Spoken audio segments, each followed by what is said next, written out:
Step right up to the screen and enjoy this video. Greetings, and I am here to tell you the untold narrative of how the Ballad of Songbirds and Snakes lays the groundwork for the despotic tyranny shown in the Hunger Games. Prepare for a spoiler-filled adventure that will change your perspective on the Hunger Games forever, as we reveal the horrifying transformation of a young Snow in this deep dive. We will also uncover the ending that reshapes everything we knew about Panem. Hello, and thank you for visiting this video. As we explore the story of Songbirds and Snakes, it is intriguing to see how Kalina Snow, a figure that fans of the Hunger Games will always remember, came to be. Set 64 years before Katniss Everdeen Rebellion, this prequel gives us a glimpse into a world where Tom Blitz Snow was a main character. It's not the terrifying example that we, as 8th graders, faced in the post-war Panem. After a terrible war between the districts and the city, the once powerful Snow family finds itself struggling. Because of this hardship, Snow becomes a different person, and he resorts to extreme means in an attempt to restore his family's reputation. He sees the 10 Hunger Games as a bloody brawl between kids from the Panem districts, and he hopes to use it to bring honor back to his family. The games that were designed to punish the district's revolt are now used as a platform for Snow and vicious plants. At first, it seems like a setback that he is assigned the role of mentor to Lucy Gray, Baird Rachel, who comes from the poor District 12. Lucy Gray, nevertheless, turns out to be more than just an homage. She plays a crucial role in Snow's metamorphosis. The tragic events that follow are set in motion by her defiant nature and her surprisingly large following in the capital, as well as by their complicated relationship characterized by manipulation, ambition, and brief moments of true connection. Over the course of the film, Snow's character evolves from a desperate young man into a cocky villain as he deals with the capital's politics and the horrific Hunger Games. Someone who is very powerful and ambitious. Both Snow's internal journey and the larger social transition in Panem are mirrored in this metamorphosis. An ambitious, dishonest, and merciless quest of power sows the seeds of despotism, as depicted in the film. I intend to go into the ways in which Snow's deeds throughout and following the 10 Hunger Games set the stage for his ultimate ascent to power. Additionally, the dictatorship that Katniss Everdeen would subsequently oppose came into being during this time. The film's depiction of the 10 Hunger Games is a disturbing and disorganized show. A number of tributes die before even setting foot in the arena, attesting to the brutal and unrestrained character of the games, the time. But Snow can use this mayhem to her advantage. The addition of sponsorship and tribute awards, two of his ideas, would enhance the game's entertainment value and set the stage for its future expansion. When Snow puts himself in danger to help Lucy Gray, their relationship with the games takes a personal turn.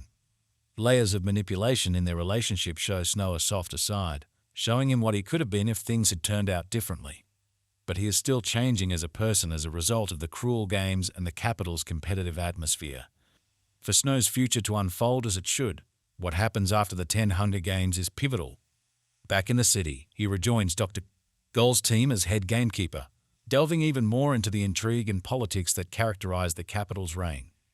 Here, Snow suggests that each district must host the Hunger Games, a ruling that further establishes the game's role as a control mechanism and instrument of oppression. The Hunger Games and Love Games will incorporate features like victory tours and major awards as those ideas grow, which will serve to both celebrate and subtly encourage players' involvement of the local jurisdictions. This development, orchestrated by Snow, signifies a sea change in the games, moving them from leader punishment to a sophisticated psychological instrument for population control. During this time, Snow makes decisions that are more than just strategic maneuvers for his own benefit. The movie depicts his slow but steady decline into ruthlessness. A darker side of Jeff's personality emerges as he starts to cut himself off from empathy and compassion, opting instead for a route of icy logic and dominance. This leads us to the conclusion, where we see a shadow of empathy. I will now go into Lucy Gray's ambitious destiny and how her connection with Snow shaped her, as well as the latter stages of Snow's path to become president of Panem. Lucy Gray's enigmatic and influential persona plays a vital role in Snow's development.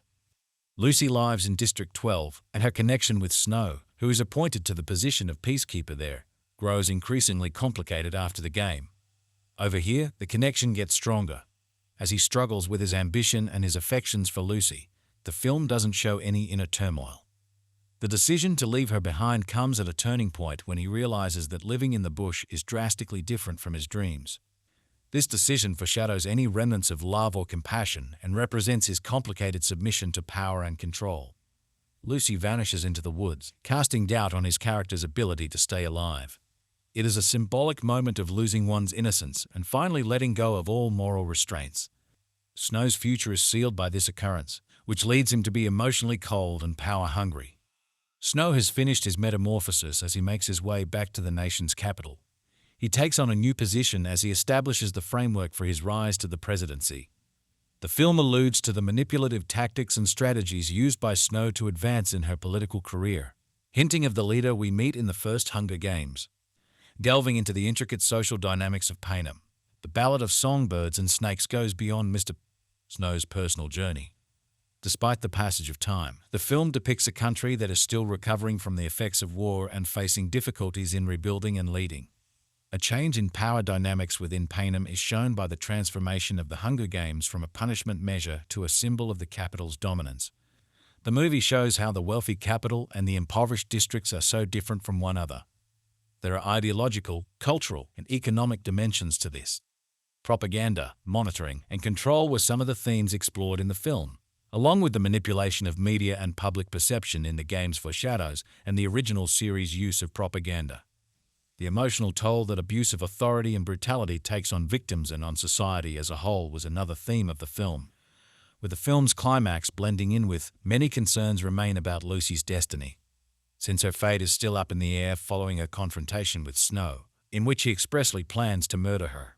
The question of whether Lucy survives is left up for debate. This carries over into Snow's character development.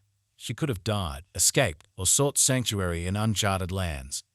If there isn't a sequel, I can see him carrying around that bond and the mystery of what happened to her forever.